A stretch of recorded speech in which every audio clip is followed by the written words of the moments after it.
सानेहा गुल प्लाजा को 5 रोज़ हो चुके हैं। रेस्क्यू का अमल जो है वो जारी है। मुतासरीन बड़ी तादाद में जो है यहाँ पर फरियाद करते नज़र आ रहे हैं। यकीनी तौर पर रेस्क्यू इदारे भी जो है वो अपना किरदार अदा कर रहे हैं। इंतज़ामिया भी यहाँ पर जो है मसरूफ़ अमल हैं। आज हम कोशिश करेंगे कि जो मिसिंग पर्सनस हैं उनके अहले खाना से हम बात करें कि वो किस कर्ब से गुज़र रहे हैं।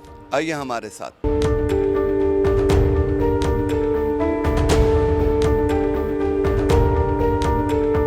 हफ्ते के दिन रात 8 बजे से कि हमारी उनसे गुफ्तगू यहाँ हुई थी। उन्होंने रिम्पा प्लाजा का ही बताया था कि हम यहीं हैं, बस थोड़ी देर में आ रहे हैं। उसके बाद से जब वो 10 बजे तक नहीं आए तो हमने दोबारा कॉल किया, तो उसके बाद रिंगिंग जा रही थी। फिर वो 1 बजे तक जब नहीं आए तो 12 बजे हमने दोबारा की। फिर 1 बजे तक मेरे बच्चे इनकी तलाश में निकल आए। 1 बजे जब देखा कि वो यहाँ जो है ना आग लगी हुई है, मेरे 2 लड़के रात भर इधर ही थे। सुबह उन्होंने मुझे कॉल किया कि भाई हमारे घर के जो लोग हैं उनका पता नहीं चल रहा है। अच्छा, आप बता सकते हैं घर के कौन लोग थे? उसमें लेडीज़ भी थी? सारी लेडीज़ है, तीनों लेडीज़ है। एक मेरी बेटी है, एक जो है ना बहन है और एक बीवी है मेरी। मैं इससे कतन मुतमईन नहीं हूँ, ना इस रेस्क्यू ऑपरेशन से, ना ये फायर फाइटिंग से। मैंने ख़ुद निशानदहियाँ करवाई हैं इनको कि जहाँ पर आग नहीं पहुँची है वहाँ की कड़की को तोड़ करके उसमें रेस्क्यू पर्सनस को एंटर करा के कई जानें बचाई जा सकती थी। इन्होंने ऐसा कोई अमल नहीं किया। मैंने ख़ुद जगह आइडेंटिफाई करवाई कि सर यहाँ से किया जा सकता है। जो डीजी साहब है, जो कंट्रोलर है, उन्होंने मेरे साथ बंदे भी भेजे कि जाके देख लो। वो रिम्पा प्लाजा की तरफ से एक गली है, वो मैंने आइडेंटिफाई करवाई। उसके लिए मेरे साथ बंदा दे करके मैंने दिखाया, लेकिन उस पर कोई अमल नहीं किया गया। मेरे ख्याल से वो उन्होंने कल फिर वही तोड़ा है, वही जगह तोड़ी है, लेकिन फिर वहाँ तक भी आग पहुँच चुकी है और कह रहे कि जी अभी इसमें बहुत तपश है। मैंने बोला सर अगर ये आप इतवार के दिन करते ना तो फ़ायदा होता। अगर आप लोग यहीं मौजूद हैं, आप लोगों का मीडिया भी देख रहा है, इस गली में कोई आग इतवार के दिन नहीं था ना। इतवार के दिन हमने कहा ये कड़कियाँ तुड़वा दें सर, कोई लिफ्ट वगैरह कोई चीज़ ले आए, इससे ये तुड़वा के बंदे अंदर दाखिल हो जाएंगे, बहुत सारे लोग बच जाएंगे, लेकिन उन पर तवज्जो नहीं दी गई। जी मेरा बेटा है, 11 बजे तक हमारे से वो राब्ते में था। उसका भाई की भी उससे फ़ोन पे बात हुई। मेरे दूसरे बेटे की गोल्डन मार्केट पे दुकान है, वो वहाँ से उसने उसको फ़ोन किया तो वो यहाँ पहुँच गया तकरीबन 11:15 बजे। उसका भी उससे फ़ोन पे बात हो रही थी। मैं 11 बजे यहाँ पहुँचा तो उसने मुझसे आखिरी यही बात करी कि अब्बू मुझे बचाए, मेरा दम घुट रहा है, यहाँ धुआं इतना है, मुझे सांस नहीं आ रहा। बस 11 बजे लास्ट उससे बात हुई है, उसके बाद कोई राब्ता नहीं हुआ। उसके बाद पता नहीं उसका मोबाइल गिर गया कहीं, या वो ख़ुद कहीं गिरा, या मोबाइल बंद हो गया, वल्लाह आलम। कोई चांसेस नज़र नहीं आ रहा है। पहले दिन से हमें भी अंदाज़ा था कि ये जिस किस्म की आग लगी हुई है, बचेगा माल तो कुछ भी नहीं बचेगा। हम उनसे ये कह रहे थे भाई आप इंसानी जानें बचाओ। अगर वो आग बुझाने का काम कर भी रहे हैं तो फायर ब्रिगेड वाले अपना काम कर रहे हैं। रेस्क्यू टीम वालों को आप उनको ऐसी चीज़ें प्रोवाइड करें, उनको ऐसी चीज़ें दें कि वो अंदर जाके इंसानी जानें बचाएं। मगर उस दिन से कि जब तक हम उन लोगों का जवाब ये था जब तक आग नहीं बुझाएंगे तब तक अंदर नहीं जाएंगे। गुल प्लाजा मेज़ाइन फ्लोर शॉप नंबर 69 पर हमारी शॉप थी। मैं और मेरे वालिद साहब, अबू बकर इस्माइल उनका नाम है, हम दोनों शॉप पर साथ होते थे। हफ्ते की रात जब आग लगी 9:30 बजे मैं शॉप से जा चुका था और मेरे वालिद साहब शॉप पर ही थे। 10:20 पर आग लगी और आग की शिद्दत इस कदर थी कि वो चंद मिनटों में पूरे गुल प्लाजा में फैल चुकी थी। 10:40 पर हमारी शॉप पर जो वर्कर है मोहम्मद आमिर, जो कि खुद अभी लापता है, जिसका भी अभी तक कुछ पता नहीं है, उसकी कॉल आई कि ताज मोहम्मद आपके वालिद साहब बेहोश हो गए और यहाँ बहुत अंधेरा और बहुत धुआं है, जिसकी वजह से हम बहुत ज़्यादा परेशान हैं, हमें कुछ नज़र नहीं आ रहा। ये आखिरी राब्ता था, इसके बाद इनसे कोई राब्ता नहीं। और आज 3 या 4 दिन गुजर जाने के बाद भी मुझे इन दोनों के बारे में अभी तक कोई रिपोर्ट नहीं है कि वो आया कहाँ हैं, किस तरह हैं।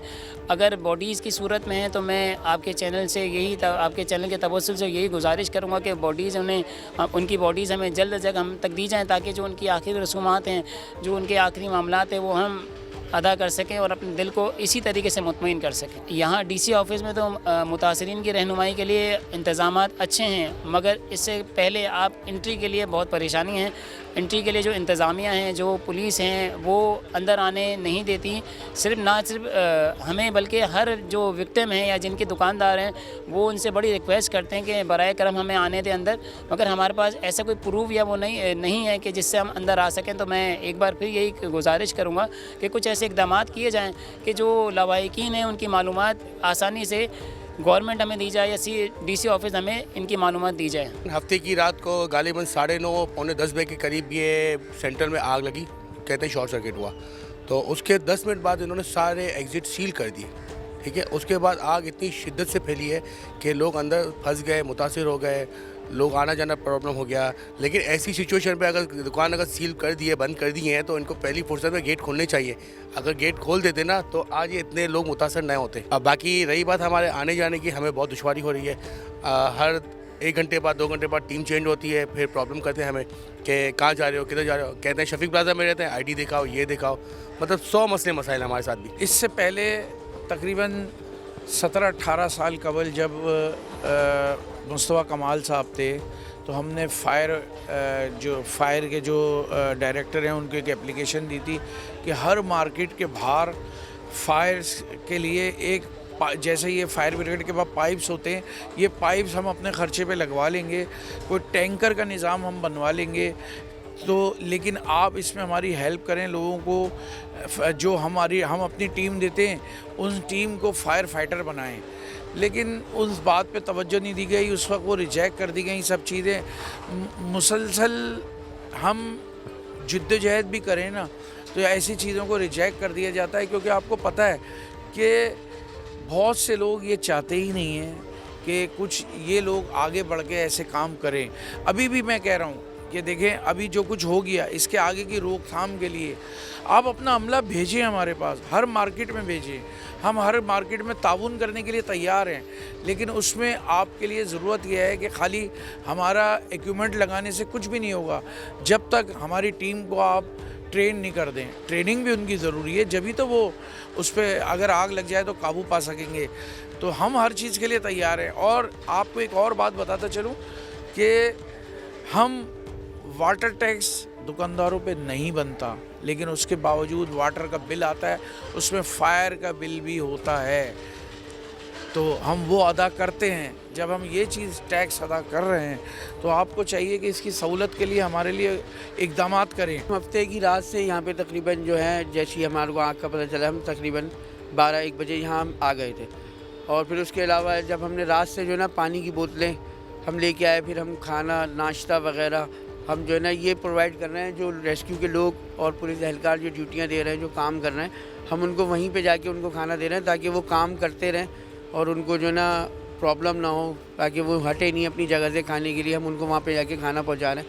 اور اس کے علاوہ مولانا بشیر فاروقی صاحب نے حضرت نے اعلان کیا ہے کہ جو بھی یہاں کے متاثرین ہیں ان کے جو ہے نا گھر والوں کو ہم اسکول کی فیس, بجلی کا بل اور راشن وغیرہ اور جاب بھی ہم جو ہے نا ان کو فراہم کریں گے.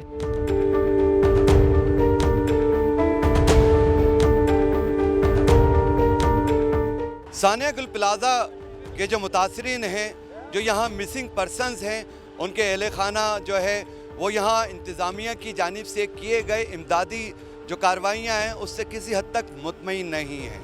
کیمرہ مین محمد امین کے ساتھ Nadir Sheikh, Sachal news network, Karachi. Sachal news network کی ویڈیوز میں خوش آمدید. ناظرین, ویڈیو سے متعلق اپنی قیمتی رائے کا اظہار کمنٹ باکس میں ضرور کریں اور چینل کو سبسکرائب کریں.